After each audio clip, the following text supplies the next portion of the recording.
Hello everyone, and welcome to our webinar for today. I'm just going to give people another minute to log on because I know we have a number of people who've registered who aren't online yet.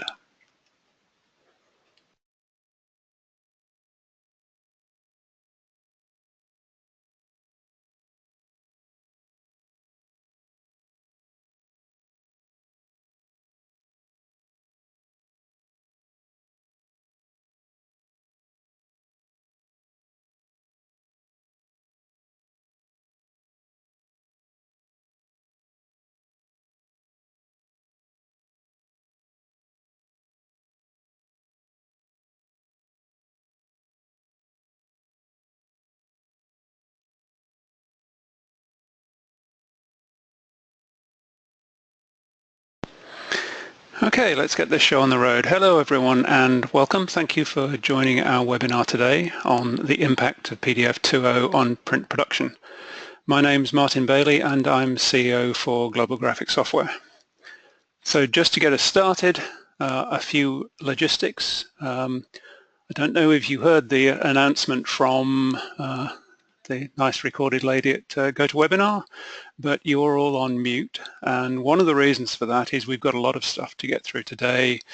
So I'm not going to be taking questions during the slides. I will have a few minutes over at the end to address them. So if you do have any questions that come up as we go through the slides, if you look in the control panel for GoToWebinar, you'll see a questions bar. You may have to expand that. If you enter your question in that, we will be looking through the list of questions at the end when we've got some time to answer them. And also to answer a question that I know will come up, we are recording this call and we will make that recording available to you by the end of this week, together with a white paper on the same subject. I know some people prefer listening to videos and some people prefer reading text, so we're providing both. So why are we doing this webinar? And it's really a heads up. It's been quite a long time since the last new version of PDF was introduced, but there is a new one and it's a fairly big new one. It's PDF 2.0 coming next month. It's very, very close now. This webinar is intended to help you prepare for that. Obviously, a new ISO standard next month doesn't immediately mean that every vendor's solutions will support PDF 2.0. In fact, I would be surprised to see anyone shipping something next month. But it does mean that many of the vendors are working on PDF 2.0 support, and that to some extent the landscape has changed and you need to be thinking about PDF 2.0 when you look at what you're doing with your own solutions. So today I'm going to be talking about PDF as an ISO standard, why we're producing a new PDF version and how, what the risks and the benefits of that new version are, what's new in 2, and what really matters for print from that selection. And then looking a little bit ahead, where do we go from here, recommendations for adoption, some PDF 2.0 Interops, which is a supporting program that we're working with the PDF Association on, and because we're Global Graphics, also one slide on PDF 2.0 in Harlequin. So start with the ISO process. We interact daily with a huge number of things that are defined and constrained by ISO standards, sometimes for safety, sometimes simply for consistency, etc. But many people don't understand how ISO standards are developed. Each one is created within a technical committee, or quite often a working group within a technical committee that is made up of subject matter experts. And that phrase itself really gives away what those people are. They're people who work for vendors, for academic institutions, for large user companies who work with a product or a technology or an idea day in, day out, and are therefore experts on that subject matter. And together the committee works to identify issues in an existing standard in this case, or to identify an issue that requires a standard if there isn't one already, to suggest improvements, to reach a consensus on how the standard should define what needs to be done and how. Once a final draft is developed, each country has one vote, and the technical committee working on PDF has about 15 or 17 countries involved, I believe. And oversimplifying slightly, a 2/3 majority of those countries is required to move to publication. PDF 2.0 has passed that milestone and is in the final run-up to publication. But it's worth remembering that actually this isn't the first ISO PDF standard. PDF itself has been an international standard since 2008 for 9 years now. That first standard, 32,000 Part 1, was essentially a rewording of the pre-existing PDF 1.7 specification using ISO terminology, which allows us to be much clearer about what's a requirement and what's a recommendation, what you have to do and what you probably should do. This new standard, 32,000 Part 2, defining PDF 2.0, is the first specification that's been really completely developed within ISO, within that broader range of many different subject matter experts from many companies, many vendors, and many countries. But in case that what I've just said worries you at all, this is an evolution, not a revolution. Right from day one of developing the standard, it's been a requirement that continuity for all the literally billions of existing users and billions of existing files and hundreds of thousands of existing PDF tools continue to work, at least if you're not using the new functionality in PDF 2.0. So 2.0 uses exactly the same underlying file structure as PDF 1.7 did. The standard doesn't actually require that a PDF 2.0 reader should also read older files, and that's largely because of some realignment of ensuring that the standard does not prevent people from delivering product that addresses a real-world use case, does something useful, but by the way couldn't be flagged as being PDF compliant.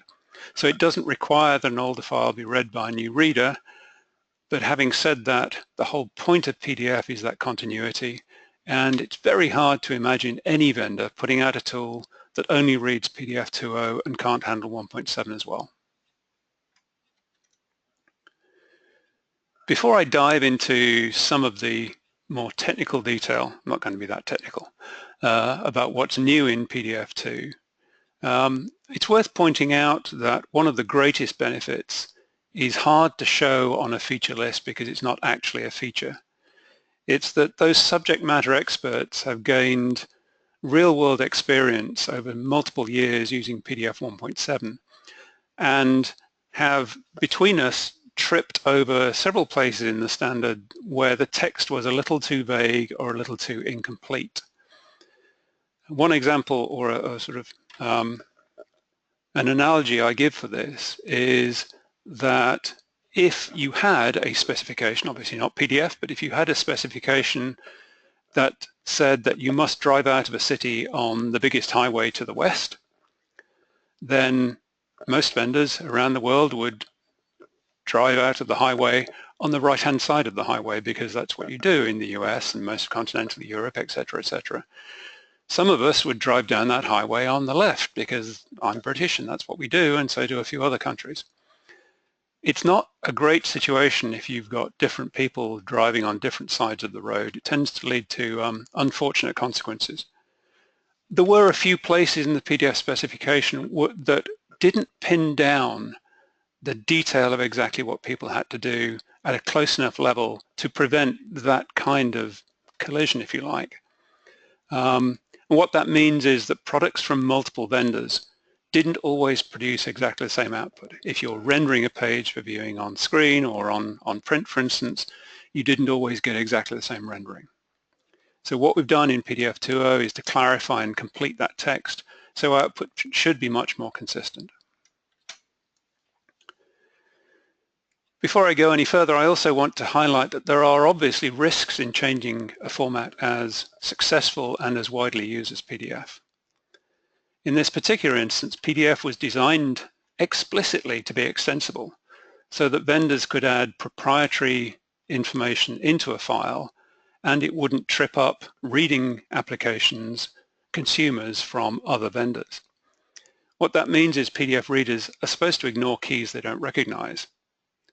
But many of the new features in PDF2 are included into a PDF2 file by using extra keys, which are therefore keys that an older, say, PDF 1.7 reader won't recognize. Therefore, it will ignore those. That means that if you start using some of the new features in PDF 2.0 and part of your workflow is using a tool that only understands PDF 1.7, those new PDF 2.0 features are likely to get dropped, just completely ignored. So just a word of caution on that one. So with all of that introduction done, what's new in PDF 2? And the answer to that is quite a lot, but an awful lot of it is around accessibility for disabled people, whether that's assistive technologies, etc., around security, copy protection, and that kind of thing, around digital signatures for authentication, for business exchanges, etc., around geospatial information, which is essentially tying a digital document to a real-world representation and providing the links between the two, and around supporting 100% digital workflows. Some of it, however, is important for print.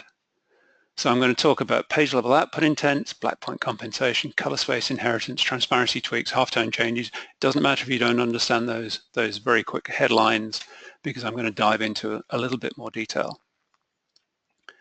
If we go back a few years to 2001, when PDFX was first introduced to make exchange of PDF files for production print more reliable, one of the things it brought along was something called an output intent, and that allows a PDF file to describe the designer's color intentions when they put images and graphics into the PDF file.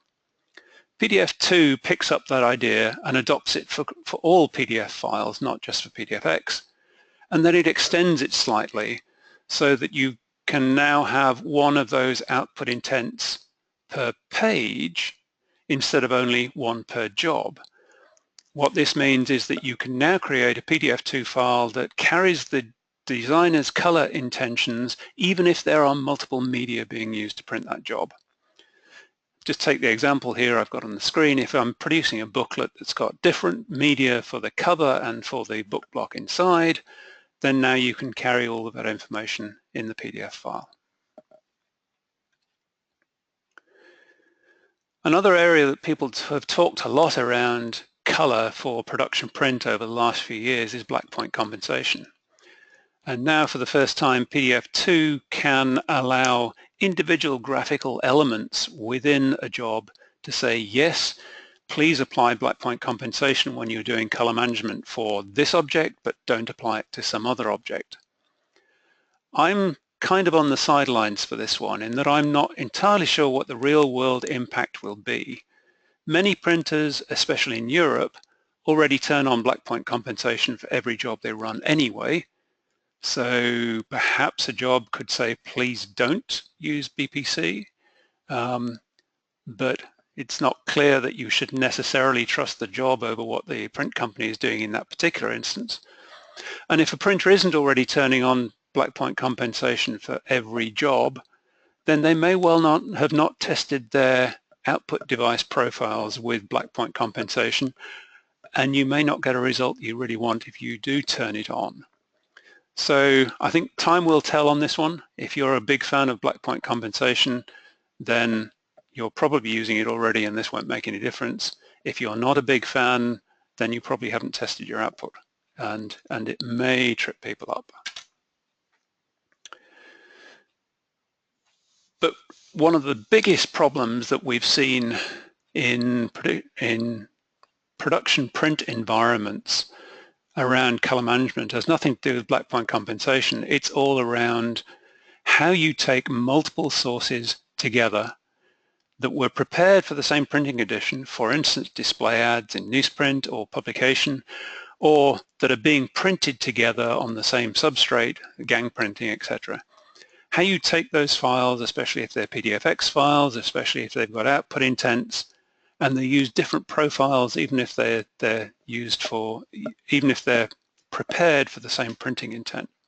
It's very difficult to carry those profiles across and apply them in exactly the right way.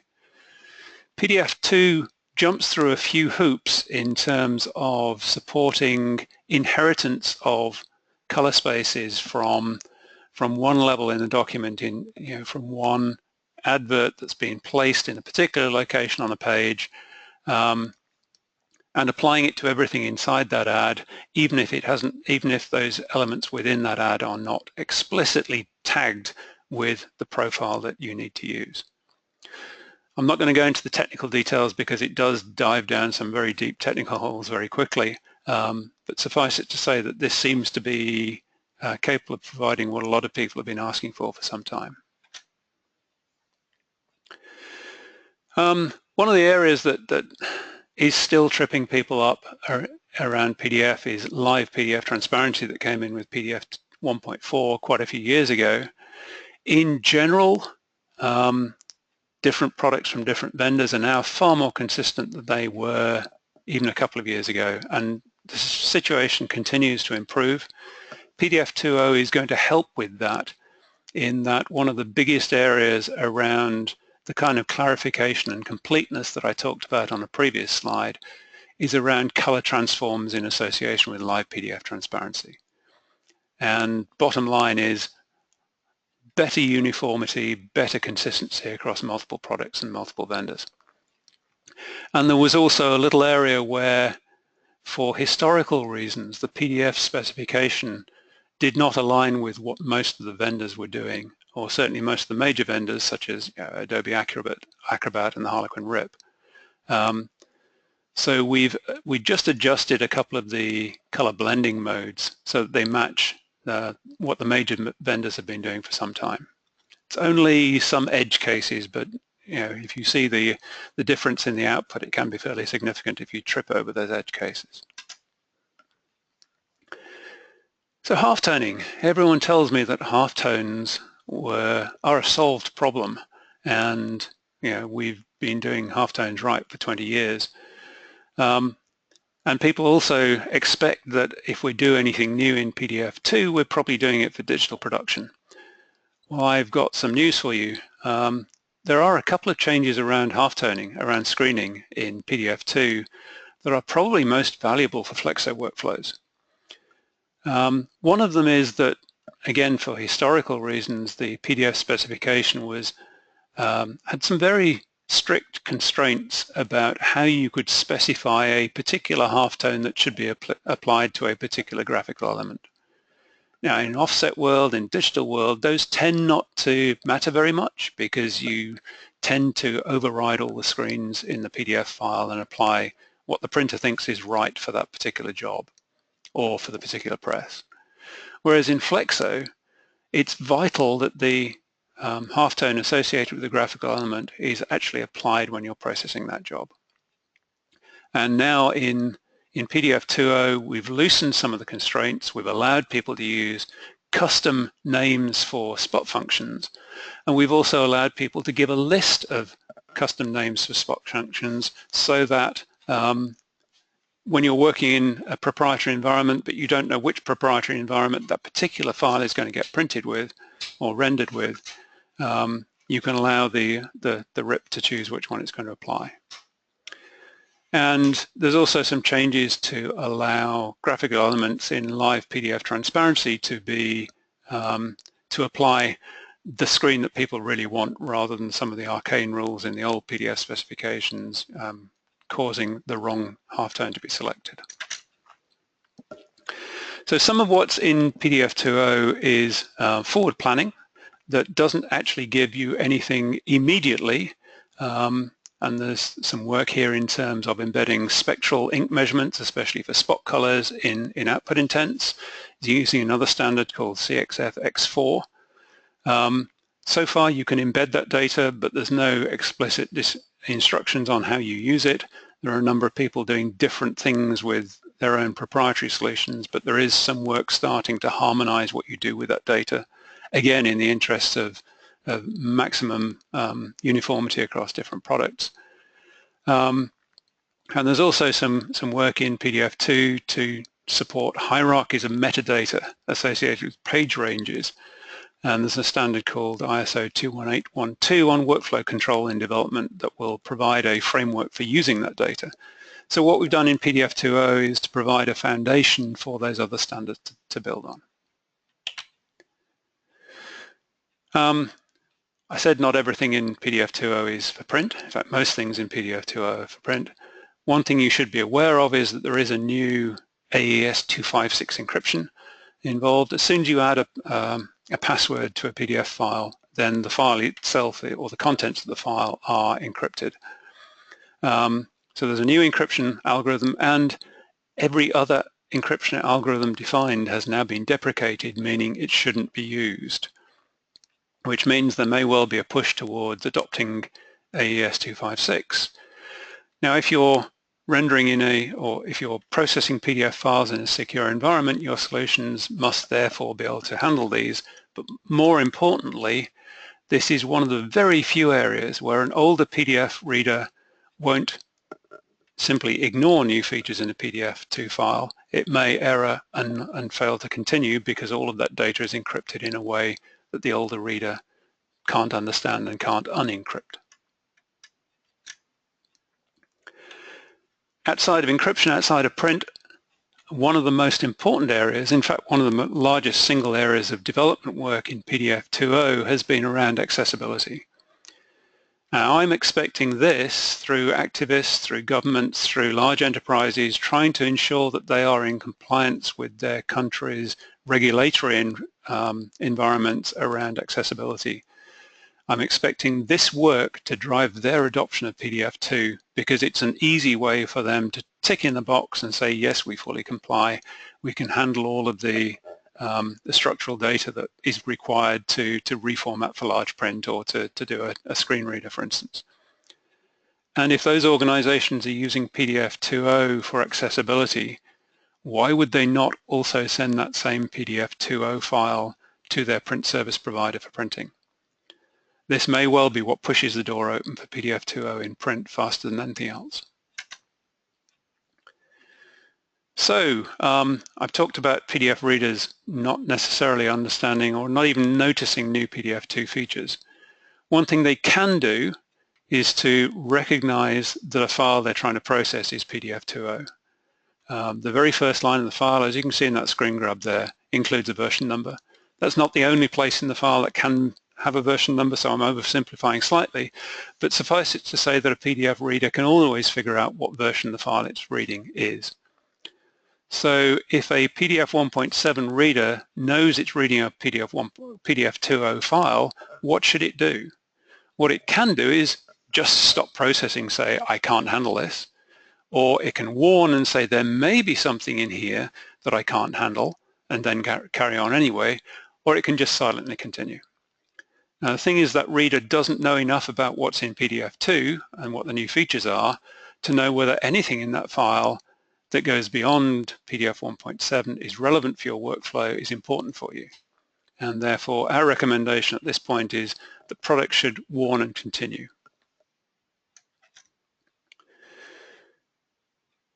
Further recommendations is really to think about where PDF2 files are and where different products can read and produce them.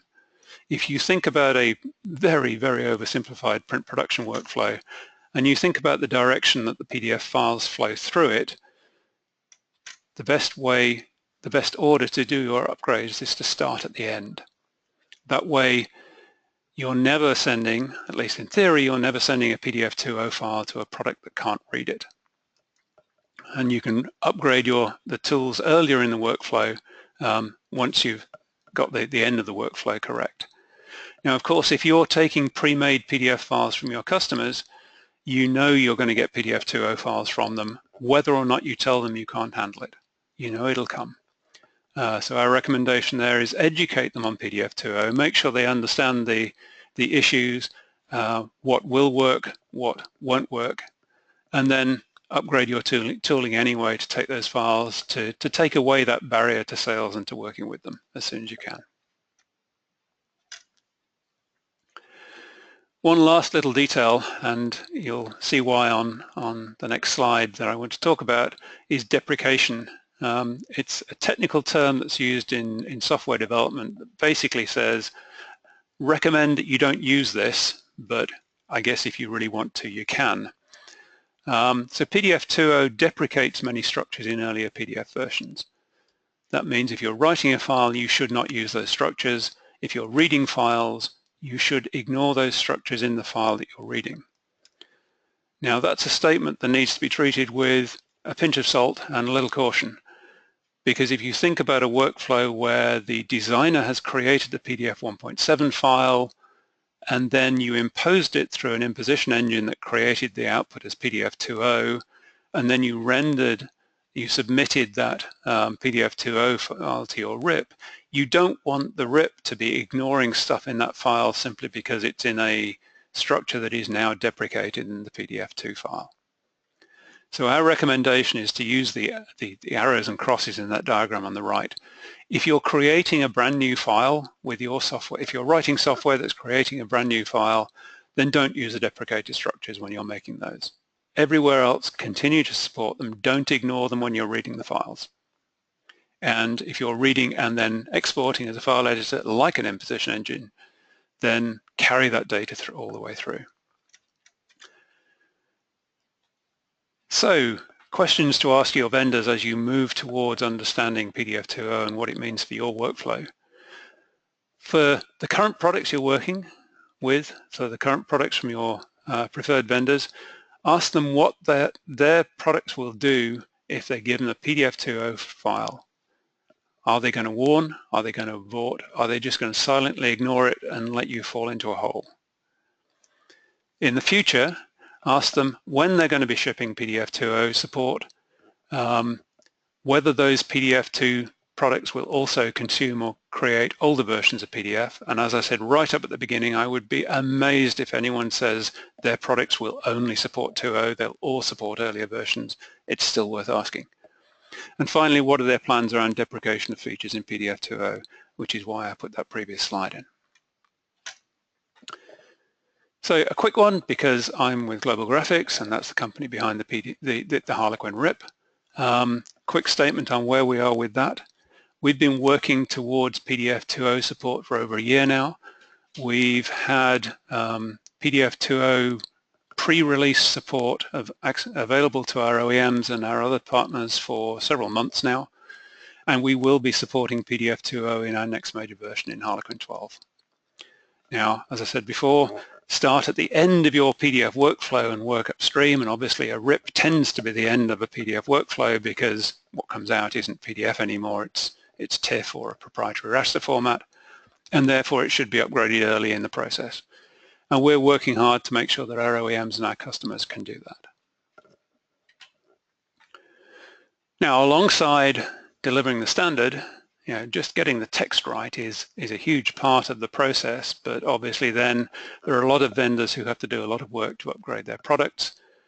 And in support of all those vendors, we, Global Graphics, are working with the PDF Association to host and organize a couple of PDF 2.0 Interop events over the next month and a half. These are events where vendors can send their developers with pre-release software, and we can all share files and argue about who's right and who's wrong if some combination of file creation and file consumption doesn't work. It's a great way to get all of that testing out of the way before we inflict anything on our customers. So the first one is actually next week in Cambridge in the UK, and the second one is in the middle of June 12th and 13th in Boston in the US. So if you're from a software company and you're producing PDF 2.0 creators or consumers, have a look on pdfa.org and sign up for one or both of those. And with that, I have come to the end of my slides. I have got a couple of minutes left, and I've got a couple of things on the questions. I'm going to explicitly duck one that asks what Adobe APPE version supports PDF 2.0. That is a question you need to ask Adobe. Sorry about that, it's just the way it is. What else have I got? I've got a question asking, is there a library of sample PDF, it's all jumping around a bit. Is there a library of sample PDF 2.0 files somewhere that can be used for testing compatibility via various applications? The answer to that is not that I'm aware of at the moment. It's something that I do intend to work with the PDF Association on. Obviously, there are people creating PDF 2.0 sample files that will be taken to the Interop next week and in June. And with a bit of luck, I will be able to persuade people to share those in such a way that the PDF Association can start working towards building that kind of library. What else have I got? I've got a question, when will Harlequin V12 be available to OEMs and end users? Again, I'm afraid I'm going to duck that one. We're being slightly unusual in being so proactive in talking about something we haven't delivered yet, just saying we will have PDF 2.0 support in version 12. We obviously have to work with our OEMs to prepare to get the timing right for all of them for the delivery that will be visible to end users. Gosh, it's jumping around a bit because there are so many coming in.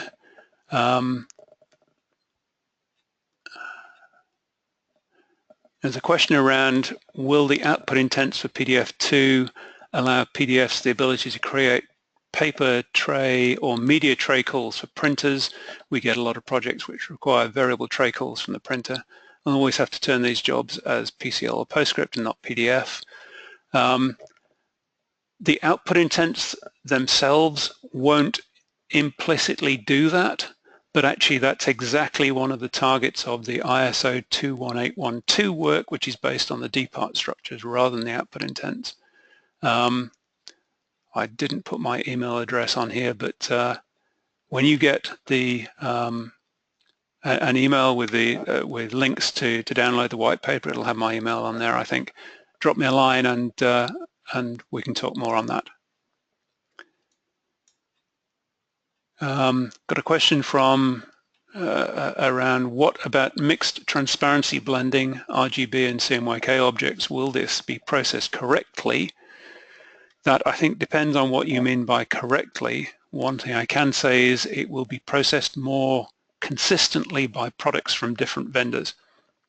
One of the areas that was a little bit vague was when products should be transformed into the transparency blending color space and when you didn't have to do that transformation. That text in particular is much clearer now. So I think that may well be addressing what you're asking. I hope that's close enough. Got a question, will there be a new PDFX standard developed using 2.0? Yes, there will. There will be a PDFX 6, and that's currently in development. Next meeting on that is in early June, just before the second Interop. And we've been working towards that for about 6 months, maybe a bit more than 6 months now. I don't have a schedule for it, but I wouldn't expect it to be much later than, say, spring next year.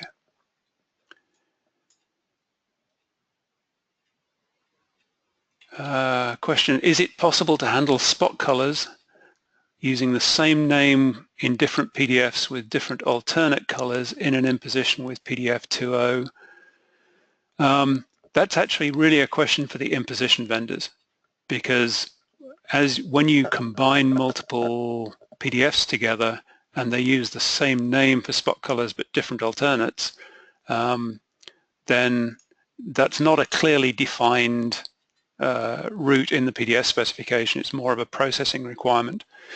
It's a little bit similar to the orange and blue spot colors in one of the Altona test pages, for instance, where a single PDF uses the same name for two different spot colors and uses different alternates for those two. It's more of a what environment am I working in question to figure out what the correct behavior is. But Altona has driven everyone towards using just picking one of those alternate colors and using it for all cases, which is at least a consistent result, even if you wouldn't say it was necessarily always correct. Again, it's jumping around a bit here. What are the implications for JDF workflows? Again, I would point back to the ISO 21812 work, which is built on the depart structures in PDF 2.0. That is essentially providing a framework to associate JDF intents with page ranges within a particular PDF file. It's building on work that was originally done for PDF VT for variable data. But the original PDF VT work assumed that people would build templated JDF files, and everyone threw up their hands in horror and said, sorry, that's way too hard. So it hasn't taken off. What we're doing for the 21812 work is to explicitly move in the direction of JDF intents, which is a description of what the final printed piece should be, on the assumption that a DFE or a prepress workflow can work backwards from what the final final finished piece should look like to work out on my equipment what does that mean about how it needs imposing, etc., etc. So nothing direct in PDF 2.0 for JDF, but certainly through the 21812 standard that I'm hoping will come late this year, there may be some connection.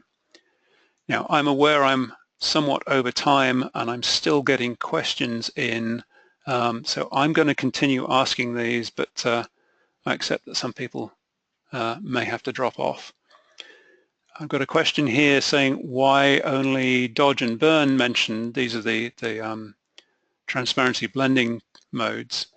The answer is because only the color dodge and color burn blending modes had an error in the formulae in the original PDF specifications. In fact, every PDF specification from 1.4 up to ISO 32000 Part 1 had the same error in it. And that was fixed in 32000 Part 2. Oh, this is hard work going through all these questions. Another question about Adobe products. I'm sorry, I can't answer questions about Adobe products. Drop me a line and I may be able to point you at a contact who might be able to answer.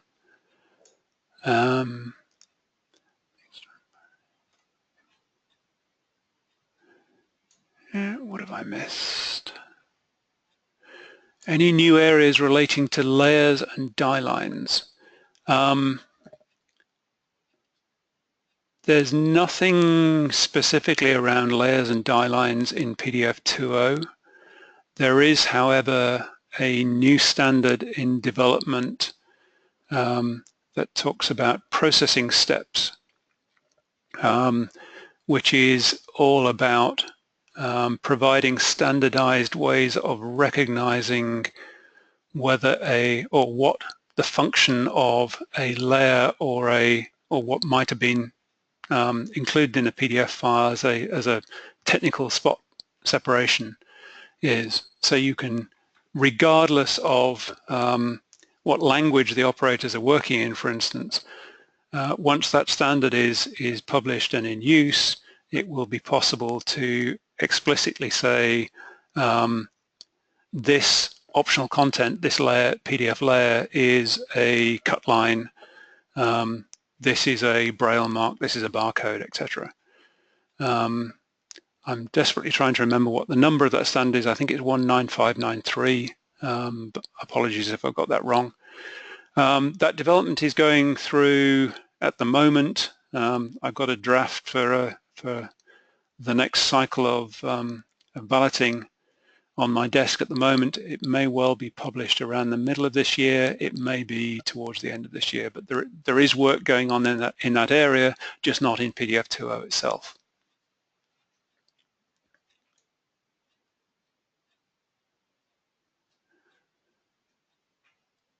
Got a question saying BPC, black point compensation, is going to be huge when some images have to be proof quality while others have to be pretty.